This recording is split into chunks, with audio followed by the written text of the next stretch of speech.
Welcome to the Fantasy Football Prophet Podcast, hosted by Craig Phillips and Jeff Torrey. Visit us at fantasyfootballprophet.com. And now your hosts, Craig and Jeff. Welcome everyone to the Fantasy Football Prophet Podcast. I'm Craig Phillips, joined as always by Jeff Torrey. Today we're talking week 8 in the NFL. We've got some good performances today we're going to go over, so we're going to jump into this thing. We're going to talk about the quarterbacks first here, Jeff. Top quarterback of the day, Patrick Mahomes. So he hadn't been putting up as big of games, this year maybe. But when you play the Jets, I think everything is pretty simple. And he went 31 of 42, 416, 5 touchdowns. Just really, really good game overall for him. I mean, really no surprise there, right? I mean, I don't know what you're going to talk about that. It's Patrick Mahomes against the Jets. He should have done that. So simple. I don't think came through. And then number 2 on the day, Russell Wilson. Russell Wilson threw himself 4 touchdowns, 261 yards. I mean, just Russell Wilson again, just playing great. And the biggest thing there in that game was him throwing the ball to DK Metcalf. DK, man, that guy is ridiculous. I mean, what did he end up there? 12 catches, 161 and 2 touchdowns. I mean, he is really, really good. I would say that. Yeah, he's a monster of a man. He keeps performing. Russell's still doing well. And, moving on to the third one, because there's not much you have to say about Mahomes or Wilson. But, I mean, the top three are, Aaron Rodgers. It was exactly what you expected for that top three. They keep performing week in, week out. I think Rodgers and Wilson both or Rodgers and Mahomes actually, both have had 1 week where they haven't produced that well. But other than that, they've all been unbelievably good. And because of that, their top wide receivers, which we'll get to, all do well as well. You mentioned DK, but Devontae Adams also had a big game. We'll get to him in a moment with the wide receivers. But I mean, I would assume these guys are lock and load. You play them for the rest of the time. You don't worry about it. Does anyone else? Because now it kind of gets mixed up. Yeah. Is anyone else in this mix with these top 3 guys? Like, is there anyone else that you feel like very, very confident in that they could perform at a high level like these 3? Honestly, not really anymore, because Lamar's not quite doing it. Josh Allen has fallen back. He's not putting up those numbers anymore.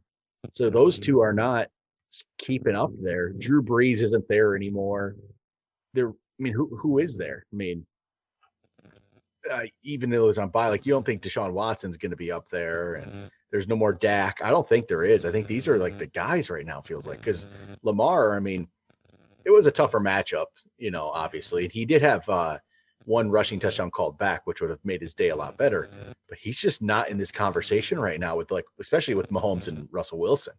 He's not with those 2 at all. So, no, I don't know if there really is guys to jump up there right now. Justin Herbert might be the closest thing to it, honestly. I was going to bring his name up. Yeah. But it's very true. I mean, he's only a couple of guys down. He had 27 points in standard scoring this week. I think that would put him at number 6. Another great outing. And just above him, just to give a rounded out, Matthew Stafford and Phillip Rivers, both capable of doing well, but they came out and played really well, especially Phillip Rivers. It's good to see him do it because he's been very up and down. In the past 2 weeks, against Cincinnati and Detroit, obviously 2 very prime matchups, but he has shown out and he does very, very well. But then you have Baltimore and Tennessee. So I expect him to kind of fall back down to earth, but it's very interesting to see him do so well. And Matthew Stafford, just been solid. You can't really praise him too much, but he played very well against an Indianapolis team that is a pretty darn good defense. And, other than his week 6 poor showing against Jacksonville, he's been a very, a relatively good starter. So those guys are the other 2 up there. And then we get to Justin Herbert. Yeah. But I mean, what do you see this guy slowing down? Because at this point, doesn't feel like it right now. The conversation, right? The way he's been playing, he absolutely has to. I have not seen any reason why he's going to slow down at this point. And he just keeps playing, really, really well since really almost every game this year. The only game he didn't have a great fantasy output, he still threw for 330 yards in that game. So he's been great. mean, the schedule, I don't think it's, I mean, he has Vegas. Miami's been tougher, but I'm not worried about that. Then he has the Jets, not worried about that. But Buffalo, that can be a little tougher. But for the most part, this schedule doesn't really worry you, honestly. It's just nothing about it that just, I think it's going to be good. And then his playoff schedule, he starts off with Atlanta, week 14. Got to love that. So, yeah, I don't see any slowing down for him. He's playing really well. Then, look, we talked about Lamar didn't do great. I mean, Josh Allen, we said didn't do great. Josh Allen's actually had a stretch here where he hasn't been that great for fantasy, I'll say. Week 5, he had 20.3. Then he went 19.0, 16.3, 12.4. That's a little worrisome, I guess, if you were riding that, the big Josh Allen games to start the year. He's just not doing it for you anymore. Yeah, well, and what do you think? I mean, he's been steadily declining since his big output in the beginning of the year, like you said, and that is more worrisome going down increment by increment. Especially, there's a few games in here that you should be, he should have had a very good week against the New York Jets, who just gave up a big week. Just in week 7, he had them, and he had his, that was his second worst outing, and then today against New England, his worst outing. Besides for, obviously, his passing has fallen off a little bit, the amount of touchdowns he's getting. But I think the other one is the rushing. I mean, the touchdowns aren't there. Yeah, they are not there. And we knew that was... Well, he did get one today, but still. Yes, he did get one today. And he did this last year as well, where he actually was able to get in the end zone quite a bit through his legs. Are you thinking that this will be up and down and kind of a fluky thing, or do you think he'll get back on track? Because we have seen him do this for a year and a half now. And even this year, he has 4 rushing touchdowns, but, 3 games prior, he didn't do much of anything. I mean, when you look at who he played against early on to do this, I mean, so he did it against the Jets in week 1, Miami in week 2, the Rams in 3. So Rams just lost to Miami. The Rams aren't the greatest. They're not scaring you on defense. And then he did it to Las Vegas. So maybe it was just a product of schedule too. I mean, he's going to have a game or two that's high. Maybe, I mean, even Seattle could be a shootout. Who knows next week? Arizona's not the worst in the world to play against, but I just don't trust it. And then when you go into if you start looking at playoff scheduling already, week 14. So if you're fantasy playoffs, week 14, he plays Pittsburgh. So you can't love that. Not only that, Pittsburgh, then Denver, and then New England. It's not the greatest lineup. And obviously New England, this is who just held him to the lowest point total of the year so far. Yep. That is the defense that he just faced. Yep. What are you feeling for this? Because a lot of people, this is, trade deadlines and things of that nature are either rapidly approaching or hitting now. When you have Josh Allen, even though he is, before this week, he was still ranked the 4th best QB. Yeah. Are you trying to sell him after seeing what has happened and, taking a note of his playoff schedule? I mean, maybe. Depends on what you can get. I still think there's potential there. And the quarterback group has been fine, but like we said, you got those top guys maybe, but there's a lot of just guys that are all over the board. So I think I'd still try to ride it out, but I'd be looking the whole time for somebody that plays week 14 that might have a better matchup and don't hesitate to switch out your quarterback in week 14, even if you use Allen the rest of the way. But if you could make a deal to get a different quarterback, a higher, more consistent one, I'd go for it. But there's just those guys. I mean, it's Mahomes and it's Russell Wilson and it's Kyler Murray. Oh, we forgot about Kyler Murray, of course. He's the other one that'd be up to the top. He is the other one. We did completely miss him. Yeah, because he was on bye this week. Just kind of forgot about him. Out of sight, out of mind. But Kyler's the other one. Kyler would be in that top. But if you get somebody like that, somehow, maybe it's a team that's out of it or something. I don't know. Those are the only guys that I think would make the difference. I think you just might ride with Allen and try to find that guy for week 14. Would you, if someone has lost faith in Lamar, would you trade Josh Allen for Lamar? And, I won't go into like kickers or to sweeten the deal, but just one for one, which one would you rather have for the rest of the year? I'd take Lamar. I would. I'd actually take Lamar. I have more confidence. I think his day was okay against Pittsburgh. It could have been better, but Pittsburgh's tough. So I'd go Lamar. Yeah, I feel the same way. I thought it wasn't what, you were hoping, but like you said, I mean, one rushing touchdown, he threw 2 interceptions, but that defense is for real. And I mean, that team is for real. They're a very good team. Pittsburgh is. They're going to be they're definitely going to be in the playoffs. They're going to be a contender. We'll see how what they do down the stretch.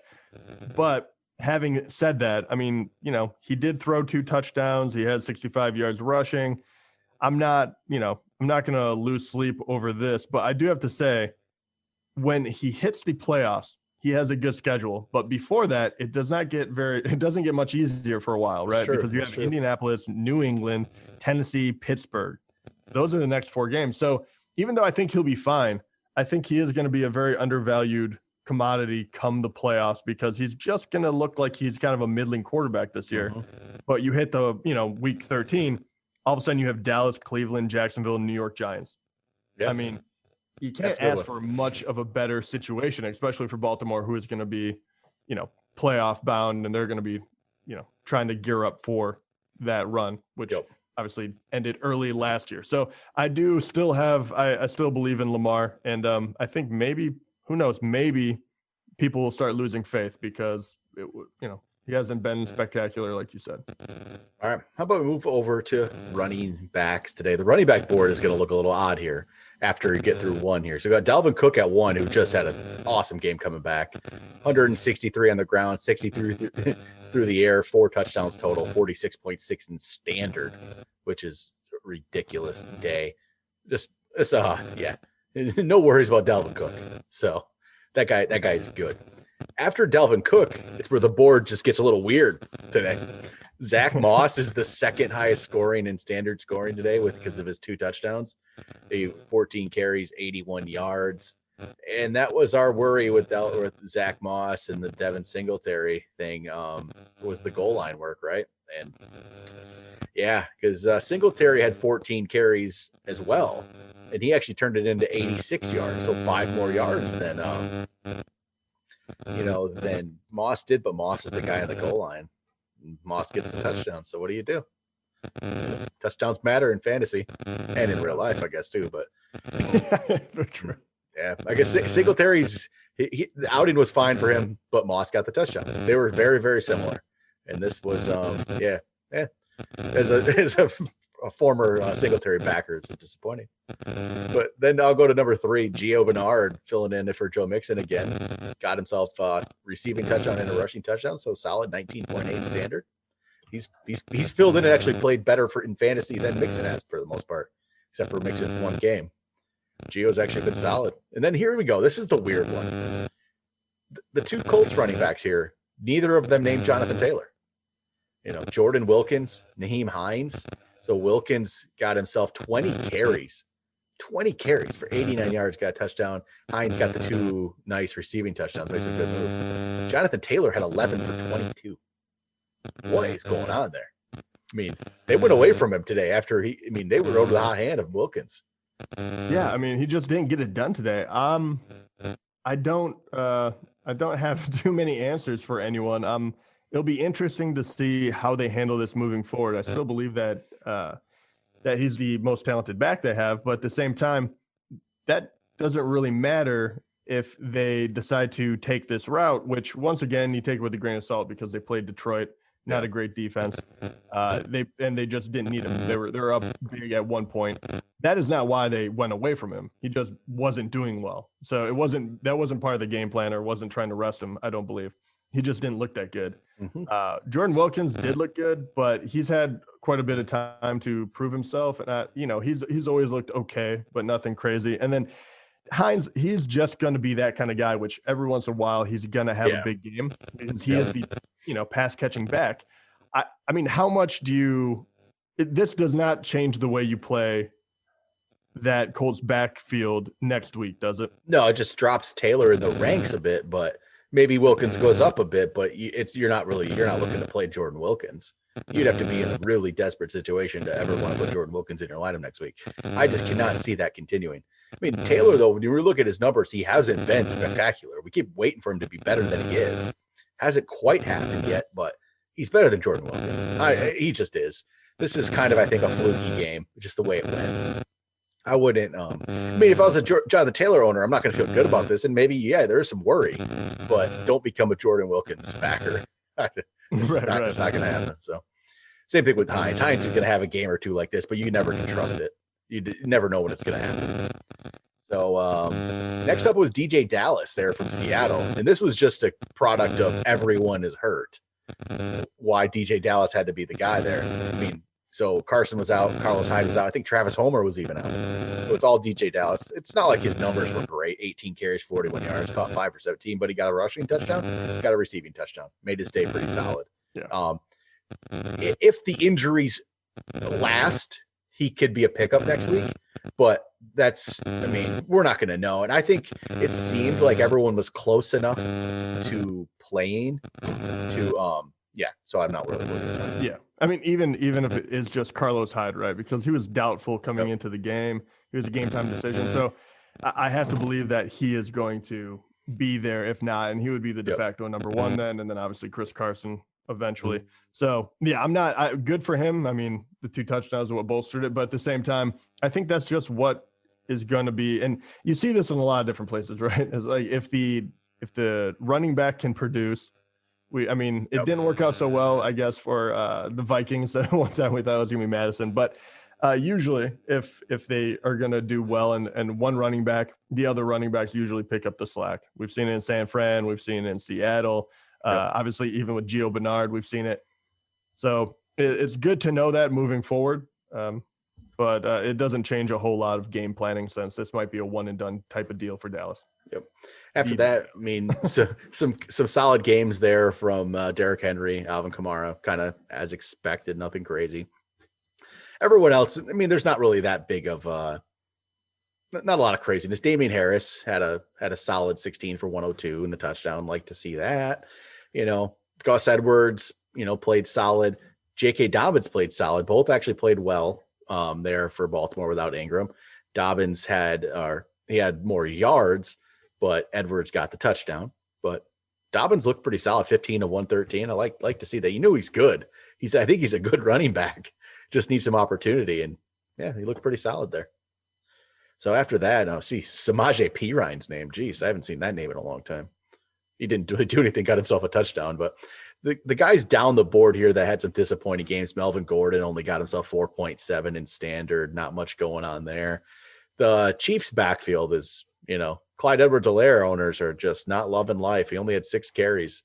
So Le'Veon only had 6 as well. 6 carries, 7 yards, but he had 3 for 31. I don't know how that's going to turn out. Yeah, they didn't need him today, and that is the downside of having a running back on the KC offense. When they're clicking, man, no one can stop them. I mean, it's just what happened. And I do have to ask you about San Francisco. Mm-hmm. So Jerick McKinnon and JaMycal Hasty, I mean, they both got work, but are you kind of surprised by the way that they handed out the carries? Because JaMycal Hasty seemed to be the rushing back and McKinnon was the guy that was the pass catcher. He did not get any work on the ground. I mean, you have to find that a little suspicious after, what they said they were making sure they were resting him and everything like that. And then he only gets 3 carries anyway. Yep. It's how are you approaching San Fran right now? Because that seems like a mess for owners. It really does seem like a mess, and I don't like any of it. Hasty, it's not like he played that well at all. He got himself a touchdown, so it made it a better day. But no, I don't like this situation. I don't like anything about it. I would try not to play these guys, honestly. I mean, I don't know how you can even figure out who's going to play well in this. I got to stay away. I mean, if I'm desperate and I need a spot, I'd probably throw Hasty in there next week because it looks like Coleman got himself re-injured as well. So it's going to be down to McKinnon and Hasty at this point. I think you play, Hasty's going to get some carries, but I don't know how good he actually is. I mean, McKinnon's the better player, I think, but he's dealing with something. Tired legs or something's what I heard the other day, which maybe, he didn't play for a couple of years. Sure. That's how you feel like non-medical term. I know that's what I read. So I don't know. It's the old tired leg syndrome. Yeah, there we go. But yeah, I don't know. So Another one I was disappointed in today, DeAndre Swift, 6 carries for 1 yard. So yeah, another one. What the heck? I mean, you have to just be like, what is Detroit doing? I mean, so last week, I'm sitting here as a Detroit Lions / Michigan Wolverines fan. Loving life, got Michigan beats up on Minnesota. Offense looks great. Detroit gets a come from behind win in the last second. I'm like, oh man, this is looking good. We got Michigan State coming up. We're going to blow out them. It's going to be funny. I can laugh at Jeff. Detroit's going to beat the Colts and be in the playoff hunt. And then look what happens now. Jesus. Whew. All I know is MSU is one of the greatest NCAA teams at the moment. Just taking out the trash. U of M. Please, Michigan needs it. We have a pro team. I don't think you guys knew that. And, you know what I mean? It was no hard feelings. You just have to recruit better, pay more for a coach, things of that nature. Which one of these crappy NFL teams is going to go after Harbaugh? They better, and he better take their job offer, please. I love that. Oh my God. I didn't think this was going to happen, that MSU would beat U of M. I cannot wait for them to ask for his head. I don't even it doesn't even bother me that much. I'm not even like that. When it happened, it was weird. I remember when they lost the whole punt block, the whatever thing 4 years ago. That one, I sat there in silence for hours, but this one was just like, whatever. Yeah. It was weird. It's definitely not what it's definitely like coaching. Those guys still have to win this season, even with everything going on. God. And to lose to us, especially after we just got just manhandled. I mean, we 7 turnovers, and in the first game we played, we lost to Rutgers, who hasn't won a Big Ten game. Ugly. Yeah. Ugly. So whatever. I mean, it's terrible. Yeah. Anyway, we'll get back to NFL. All right. So all right, I'm gonna move over to wide receivers here. So, a bright spot in my life, DK Metcalf. He's a bright spot. I love DK Metcalf. He might be my number 1 ranked receiver next year. Okay, probably that's a little much. Probably number 3. He'll probably be my number 3 ranked receiver in 2021. That's how much I think of him. I am literally trying to figure out who the other one is going to be. I would assume Devontae Adams and DeAndre Hopkins. Okay. You're not still putting Michael Thomas in there. No, those will probably be the 2 ahead of him. So at this point, and Devontae Adams there is number 2 this week. Just an awesome game from him as well. 7 for 53, but 3 touchdowns. He is Aaron Rodgers' target when it comes to the end zone. So just awesome games there. Tyreek Hill, number 3, 4 for 98, 2 touchdowns. So the top 3 don't really shock you at all. Robert Woods at 4 doesn't really shock you. It's a solid. It's got himself a rushing touchdown like he does sometimes now. Corey Davis, though, at number 5 here, solid 8 for 128 and a touchdown. Really solid game from Corey Davis. And I think we've brought him up on most waiver wire shows when he's going to be active about looking at picking him up because he's been a better wide receiver this year. He really has. Yeah, he's been good. That offense has been good. AJ Brown is still incredibly dangerous, so they're trying to lock him down. Corey Davis has had the opportunity to kind of run a little bit unchallenged, and he's cashing in on that. Yep. So that's great to see. Yep. After that, Mike Williams is up there. Marvin Jones, that's Mecole Hardman. Wide receiver, you're never surprised if somebody actually has a good outing because all it takes is a touchdown or 2. And they get up there. I would say the one that you can take some away from this. I don't actually. Here's a question because I don't think we talked about Corey Davis, Curtis Samuel, Marvin Jones, Mecole Hardman. I think I can agree that they're going to be a little up and down. You never really know. But I do the 2 that are right here that I do want to talk about. Mm-hmm. First, Mike Williams. Yep. I want to know your thoughts on him and is he going to be able to do this consistently because he's been up and down, but in the past 4 weeks or 3, I would say you take out the bye. He's had 2 big games and 1 stinker. So well, I think we might see better, with Herbert there, I feel decently confident in he's going to be able to be a better player now. He has a quarterback to throw him the ball. And this is, coming back from what he was injured and coming back from the injury. Maybe that was what happened with the 1 for 4 game, but this is a solid one. They're looking for Herbert's looking for him. So it's not like Mike Williams is, Mike Williams and Corey Davis, both of them here, that same draft class. And they're showing signs at least right now that they can play a little bit. I'm just not confident in either of them yet, but it won't take much more. It's a week or 2 more. And then, they've had the talent always. I think Williams has a shot though with the quarterback situation. I like the way it's going for him. And I was going to say the other two that we can talk about really briefly because I think they're important, but Brandon Ayook and Travis Fulgum, both of them. Ayook a little more in the past 2 games has really shown himself to be a good wide receiver. He's really catching on very quickly. He's kind of de facto number 1 because everyone else is hurt. Do you see that, first of all, continuing while everyone is hurt? And second of all, even when Debo comes back, do you think that Ayook is going to be able to be slotted into your roster, or are you going to be backpedaling on him a little bit before, like when that kind of turns out to be the situation of health? I think Ayouk has shown enough that I even with Samuel there, I'm not that worried about it. I think he can play Debo. Or play Brandon with Debo there. I like it. I think he's a good player. And the thing is that offense though, in the quarterback situation's a little questionable right now with Garoppolo getting pulled in that one. I mean, I don't know if he was hurt or not, but either way, Mullins came in. Was it Mullins who came in and looked good? Yeah, I think it was Mullins. But you have to say, I mean, the past 2 games, even with that going on, Ayouk has looked really good, and they're targeting him a lot. He's almost had 100 yards in both games. Yep. And even before that, he flashed. So I don't know. I'm excited to see what else he can do. The other guy who, Fulgum. not touted very highly, but this guy is putting together a quiet season. And he just got a touchdown just a minute ago here. So that is going to be 4 touchdowns in 5 games that he played. Yeah, he's now 6. It's just beginning of the 4th here with Eagles and Dallas, and now he's 6 for 78 and a touchdown in this one.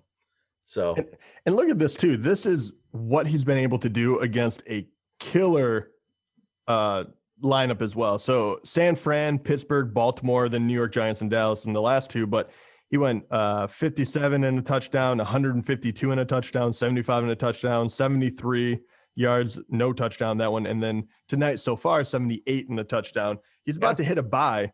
I mean, is this even with them, because the worry is they're going to get healthy now because he is obviously on the Eagles and they had no one. And we were looking for that guy. But, Rager, he has come back. He got a touchdown. Desean Jackson is going to be in the mix.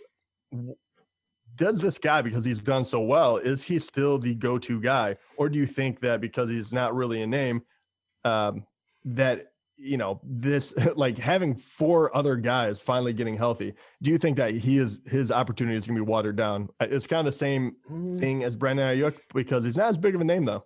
I don't know if it's going to be, I think he's proved himself enough. Wentz is going to him, and I don't know if that's really going to change too much. Yeah, I really don't. That's the other guy. I mean, Dallas Goedert is going to be coming back. Yeah, Goddard's in this game right now. He's playing. So he hasn't done much. I don't know. What has he done today? What has Goddard done? 1 catch for 15. So see how that plays out when he's back more. So, all right. How about some other receivers who did bad today? Tyler Lockett follows up his massive game with 4 for 33. I guess you just can't have both of them going off in a week. Both him and Metcalf. One has to be bad and one can be good. Adam Thielen, 3 for 27. Justin Jefferson, 3 for 26. To be fair to them, though, when your running back is having a career day, we don't expect you to do a whole lot. You don't really need to do much. But yeah, that was just some of the bad games. T.Y. Hilton got hurt, I think, but he's really, really bad. Yeah. AJ Green crashed back down to earth after having a couple of decent games. He didn't do a whole lot. Yep. And then Deontay Johnson, he got tossed, right? So he's out of that. Didn't he get tossed out of the game? I don't know if he got hurt at one point, I thought. But okay, well, that's what it was. I saw him. I know that he got in that fight, and then he was out, so I wasn't sure if it was he got tossed or injured. But he went from having that big game to next to nothing. Yeah. So the yo-yo effect is affecting a lot of these guys. Kenny Galladay is another one. Got hurt there, yeah. Yep. And then this is still going into the 4th quarter. Amari Cooper has no catches on 2 targets. So, yeah, I mean, that Dallas offense, I did not think that it was going to crash as hard as it is right now because they can't get anything going. Zeke is also, at a standstill for the most part. Yep. I mean, is it time to hit the panic button on that? Oh, yeah. You know why? Mike McCarthy's a moron. So, all right. So how about tight end? I'll finish it up here with a quick tight end. Tight end is an ugly, ugly position. It is brutal. You got other than Travis Kelce. You got Travis Kelce. I love that the number 2 tight end today is Taysom Hill. God, Taysom Hill. Yeah. Can we quarterback. We just talk about how that? Yeah. A quarterback's a number 2 tight end, essentially. So it's Travis Kelce and then everyone else. Taysom Hill's there. Jared Cook, I guess, wasn't terrible. He got a touchdown. But that's the thing. If you don't get a touchdown, you don't even get to be decent in this one. He get the touchdown, so he's up there. Ebron gets a touchdown, but he still barely gets double digits. It's Trey Burton ran one in. He got another running touchdown, so that he becomes interesting. Everyone else is just disappointing. Kittle got hurt, but he wasn't doing anything before that. He had 2 for 39. He really wasn't doing much, and then got himself hurt. There's no fracture. They did. It was a foot injury, is what they said, but there is no fracture. But they play Thursday. I have a hard time seeing him playing Thursday without even knowing what the actual injury is. I have a hard time seeing that. And Jordan Reed is supposedly going to be back on Thursday. So if Jordan Reed's back, I don't see them rushing Kittle back for that one. Give him the extended break there. Other ones like Jonnu Smith, 2 for 29. Darren Waller, 5 for 28. Mark Andrews was 3 for 32. Hunter Henry, another disappointment, 4 for 33.